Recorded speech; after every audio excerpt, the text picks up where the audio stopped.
कंजूस, दानचंद और श्रीहरि की मजेदार कथा।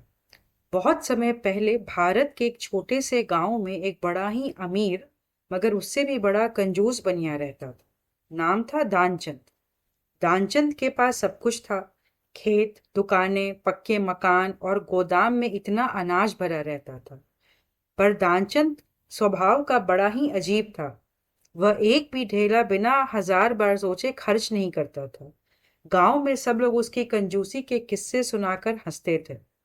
उसकी पत्नी शांता बहुत सीधी, दयालु और संतोषी औरत थी।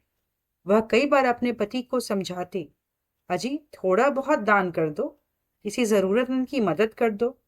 लेकिन दानचंद का जवाब हमेशा वही, अरे भाग्यवान, ढेला ढेला जोड़कर ही तो अमीर बने हैं, अब ऐसे ही हवा में उड़ाएं क्या। हर सुबह दानचंद गंगा स्नान करने जाता। उसे लगता ऐसा करने से पुण्य मिलेगा। पर असली दान पुण्य का भाव उसके दिल में कभी नहीं आया। भगवान श्री हरि भी उसके इस व्यवहार से परिचित थे।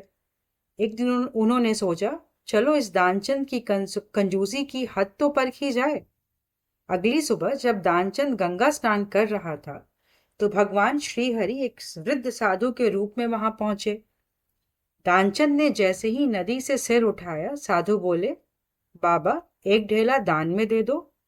अब सुबह सुबह था, मना करना ठीक नहीं लगा।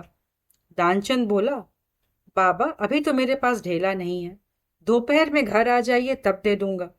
साधु बोले, ठीक है बेटा, और चले गए। घर लौटते ही दानचंद ने शांता से कहा, सुनो, अगर कोई साधु आए तो कह देना कि दानचंद घर पर नहीं है। शांता ने निराश होकर कहा, अरे एक ढेला देने में क्या चला जाता। दानचंद बोला, ढेला ही तो सबकी जड़ है। दोपहर में साधु आए।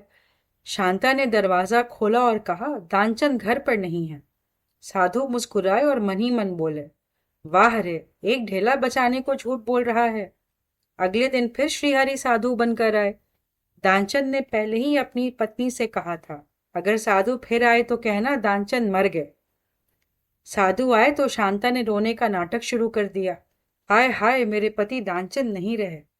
दानचंद भीतर जमीन पर लेटा था, आंखें बंद, सांस रोककर, बिल्कुल असली मुर्दे की तरह। भगवान श्री हरि भी मन ही मन हंसे, वाह रे, एक ढेला बचाने को यह आदमी मौत का नाटक कर रहा है। फिर साधु बोले, मत रो बहन, मैं गांव वालों को बुलाकर अंतिम संस्कार करा देता। अब तो दानचंद के प्राण सूख गए। सोचा अब तो सारा पोल खुल जाएगा। पर नाटक जारी रखा। गांव वाले आए, अर्थी बनाई और दानचंद को उस पर लिटा दिया। शांता रो रही थी, अरे वो जिंदा है, वो जिंदा है। पर गांव वाले बोले, अरे दुख में ऐसी बातें करती है बेचारी। दानचंद अभी आंखें बंद किए पड़ा था। गांव वाले उसे श्मशान तक ले गए। वहां चिता भी सजा दी गई। दानचंद फिर भी सांस रोके पड़ा रहा, बस ढेला ना देना पड़े। भगवान श्रीहरि अब खुद भी थक गए इस कंजूस महाराज से। वे झुककर उसके कान में बोले, अरे दानचंद, आया हूं बैकुंठ से, तुम संग नाता जोड़। दानचंद समझ गया ये कोई साधु नहीं, खुद भगवान श्रीहरि हैं। फिर भी आंखें बंद रखी और धीरे से बुदबुदाया, मांगू 200 ना और कुछ, ढेला दीजो छोड़। भगवान श्रीहरि ठहाका मारकर हंस पड़े, वाह दानचंद, तू तो कंजूसों का राजा निकला। उन्होंने कहा, तथास्तु, और बैकुंठ को लौट आए। दानचंद अचानक उठ बैठा और गांव लौट आया। गांव वाले हैरान, अरे ये तो मरकर भी जिंदा हो गया। और उस दिन से उसका नाम पड़ गया कंजूसों का सिरमौर दानचंद।